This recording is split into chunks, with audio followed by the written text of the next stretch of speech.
अमित शाह के साथ हमारा बिहार में लुलू लुलू चल रहा था या इलू इलू चल रहा है, ये क्या बात है? जहां हम लड़ते हैं वहां पर इनके साथ इलू इलू, वहां पर लुलू लुलू। अरे कि पॉलिटिकल पार्टी है, कोई मजाक है? हमारी जो स्ट्रेंथ होगी, हमारा जो फैसला होगा, हम उस पर लड़ेंगे। अगर आप इसका मतलब यह है कि इन्हें 13 जीते और AIMIM ने सिकंदराबाद में 9 जीते, तो हम तो सिकंदराबाद पार्लियामेंट कॉन्स्टिट्यूंसी में 9 MIM के कॉर्पोरेटर्स जीते, TRS के 18, बीजेपी के 13। अब हैदराबाद में आ जाइए, हैदराबाद पार्लियामेंट सेगमेंट में हमने 34 सीट पर लड़े और 33 पर हम जीत गए, 10 पे बीजेपी जीती। तो ये कौन सा बीजेपी बात कर रही है? अरे भाई, आप 150 पे लड़े, हम लोग 51 पे लड़े। सुधांशु जी, अगर हम लड़ लेते 70-80 तो शायद मैं समझता हूं कि मुझे लड़ना चाहिए था। तो क्यों नहीं लड़े सर? आपको तो अंदाजा होना चाहिए कि अमित शाह जी कह रहे थे TRS के साथ आपका इलू इलू चलता है। आफ्टर थॉट आपसे, हाँ मैडम, हमारा तो हाल ये है ना कि अमित शाह के साथ हमारा बिहार में लुलू लुलू चल रहा था या इलू इलू चल रहा है, ये क्या बात है? जहां हम लड़ते हैं वहां पर इनके साथ इलू इलू, वहां पर लुलू लुलू।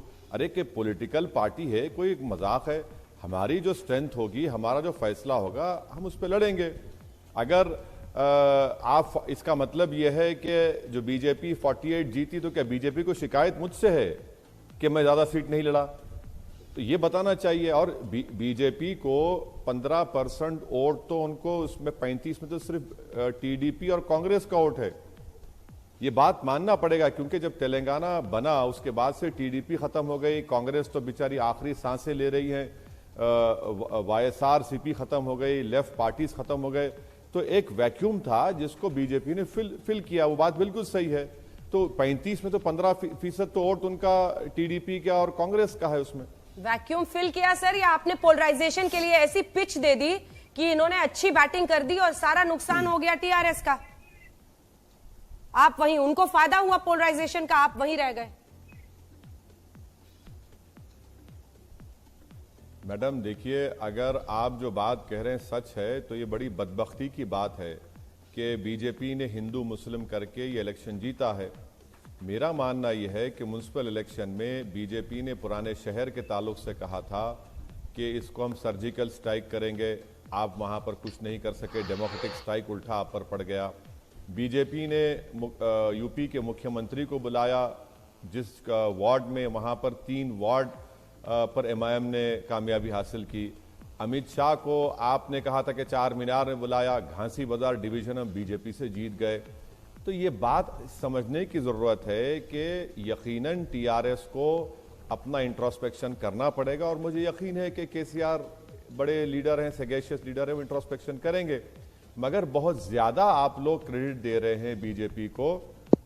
150 सीट लड़े हैं, 150 में 48 पर जीते हैं, और ये एक वक्तिया कामयाबी है। मैं आपको इसलिए कह रहा हूं मैडम कि निजामाबाद म्युनिसिपल कॉर्पोरेशन, जहां पे बीजेपी का MP है, वहां पर बीजेपी का मेयर डिप्टी मेयर नहीं है। 10 महीने पहले इलेक्शन हुआ। करीमनगर म्युनिसिपल कॉर्पोरेशन, बीजेपी का प्रेसिडेंट है, तेलंगाना का MP है, वहां पर बीजेपी का मेयर डिप्टी मेयर नहीं है। तो ये एक वैक्यूम क्रिएट हुआ, और यकीनन हमको लगता है कि ये एक वक्तिया कामयाबी है। ज्यादा बीजेपी ख्वाब देखना छोड़ दें। ये हैदराबाद एक कॉस्मोपॉलिटन सिटी है, तेलंगाना मेनलैंड में तेलंगाना की एक रीजनल फीलिंग है, और बीजेपी एक नेशनल पार्टी आकर रीजनल फीलिंग का असेंबली में मुकाबला करेगी, तो ठीक है, देख लेंगे वो भी क्या होता है आगे जाके 2023 में। यूं ही ख्वाब सजा लिए 2023 के सुधांशु जी? देखिए, मैं ये कहना चाहता हूं, जो हमको उपदेश दे रहे हैं, हम तो बचपन से सुनते आ रहे हैं, सलाउद्दीन ओवैसी जी के जमाने से, कि हैदराबाद पे तो टोटल कंट्रोल इनका था, और आज अपने मुंह से बोल रहे हैं कि हम पूरे हैदराबाद में लड़े।